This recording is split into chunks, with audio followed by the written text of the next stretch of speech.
안녕하세요, 세무사님. 네, 안녕하세요. 세무사님, 네, 호랑이는 죽어서 가죽을 남기고 네, 사람은 죽어서 이름을 남긴다고 네, 하잖아요. 그렇죠. 근데 이제 남기는 게 또 있어요. 아, 무슨 말씀 하실지, 네, 네, 바로 세금이에요, 예상이 세금. 됩니다. 아, 네, 네. 네, 그렇습니다. 오늘은 이제 상속세 세무조사에 대해서 문의를 드리려고 하는데 네, 상속세 세무조사가 많이 나오기도 하지만 네, 그 기간이 또 길다면서요. 네, 그래서 이제 맞습니다. 그거에 대해서 좀 오늘 여쭤보려고 하는데 네, 일단은 뭐 증여세 상속세 율에 대해서는 뭐 논란이 뭐 계속 이어져 오고 있고 지금도 네, 있습니다만 그렇습니다. 뭐 아직 변동이 되지 않은 법이니까 뭐 그거를 준비를 해야 되는 거는 맞을 것 같고요. 네, 보통 얼마의 상속재산에 대해서 세무조사에 리스크가 있을까요? 네.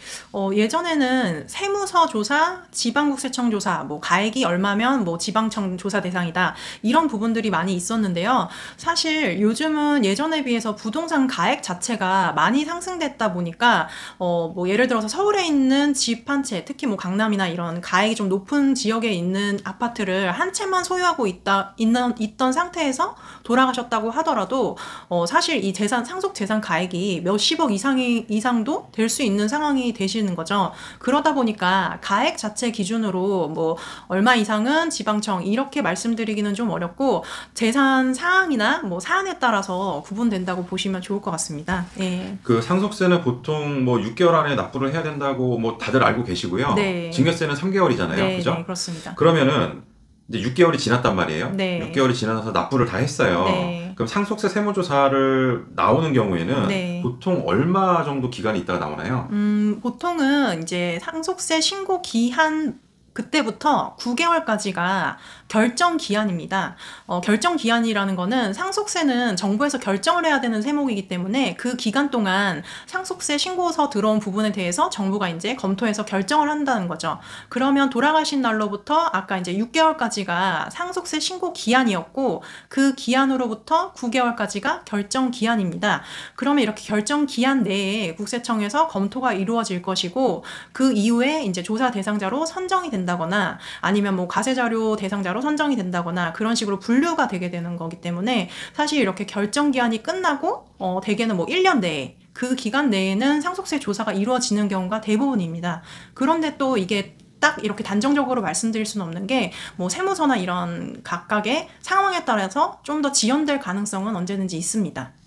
상속세 세무조사가 나오게 될 경우에 네. 그 조사 기간이 네. 좀 길다고 얘기를 들었어요. 네, 맞습니다. 예, 왜 길고 그리고 뭘 보는 건지 좀 말씀 좀 해주십시오.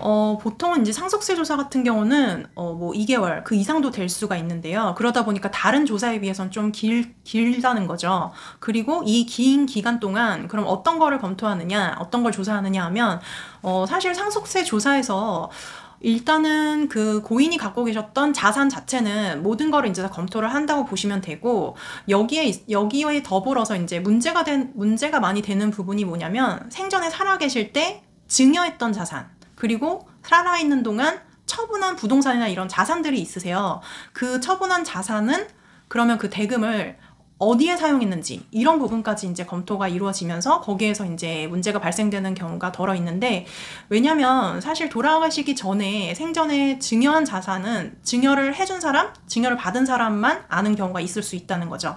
그러다 보니 이렇게 좀 오픈되지 않은 그런 부분에 대해서 상속세 신고를 할 당시에는 서로 간에 이제 정보를 모르고 있는 상황이었으면은 그런 부분이 누락되기도 하는 거고 그러다 보니 이제 상속세 신고 단계에서 누락이 돼서 조사 단계에서 밝혀지는 부분들이 덜어 생기곤 합니다. 그 조사 단계에서 밝혀지게 되면 네. 그때 이제 감정 싸움이 이제 나거든요. 네, 맞습니다. 예, 가족들 간에 뭐 이 돈을 뭐 네가 받아갔네, 내가 받아갔네, 몰래 받아갔네 이러면서 이제 분열이 생기게 되고 네, 안타깝죠. 예, 이런 것들 때문에 이제 가족계 이제 뭐 분란이 일어나거나 뭐 법정 소송 가는 경우에 뭐 적지 않죠. 네, 굉장히 맞습니다. 많은 걸로 네. 보여지는데 중요한 게 상속세는 납부를 하고 좀 다투시는 게 맞을 것 같아요. 네, 그렇습니다. 예, 그 이유가 왜 그렇죠? 왜냐하면 상속세 고지가 나가기 전이라면 이제 매일매일 붙는 가산세가 있어요. 그게 또 상당한 부분이고 고지가 나간 후라면 매월마다 가산금이 붙기 때문에 이렇게 가산금이 기간이 계속되면서 계속 늘어나는 부분이니까 이렇게 분쟁이 있는 경우라고 하더라도 미리 납부를 하시고 그 다음에 이제 결과에 따라 조정을 하시는 게 좋을 것 같습니다. 그 이제 중소기업들이 이제 우리나라는 이제 99.8%라고 하는데요. 네. 중소기업, 중견기업, 소기업 뭐 다 포함입니다. 자영업자. 그런데 이제 가업 승계를 하다가 도산을 하거나 망한다, 뺏긴다, 뭐 이런 얘기들을 굉장히 많이 해오셨어요. 원래 대표님들이. 네. 예, 저도 워낙 오래 전부터 상담을 하다 보니까. 근데 이제 사업체뿐만 아니라 이제는 아파트 한 채를 갖고 있어도 그 위치가 어디냐에 따라서 대상이 될 수가 있으시단 말이에요. 네, 맞습니다. 그렇기 때문에 개인들에 대한 상속세 세무조사가 지금 굉장히 많이 되고 있는 상황이라고 하는 거죠. 네. 그래서 세금의 준비는 뭐 상속세 재산의 분배를 원하시는 방향과 뭐 가족들마다 조금씩 다르실 수 있잖아요. 네. 예, 그런 부분들과 또 중요한 건 분쟁, 법적인 분쟁을 좀 미리 막기 위해서는 살아생전에 좀 준비를 하시는 것이 좋지 않을까? 네, 맞습니다. 그런 생각을 좀 해봅니다. 네. 네.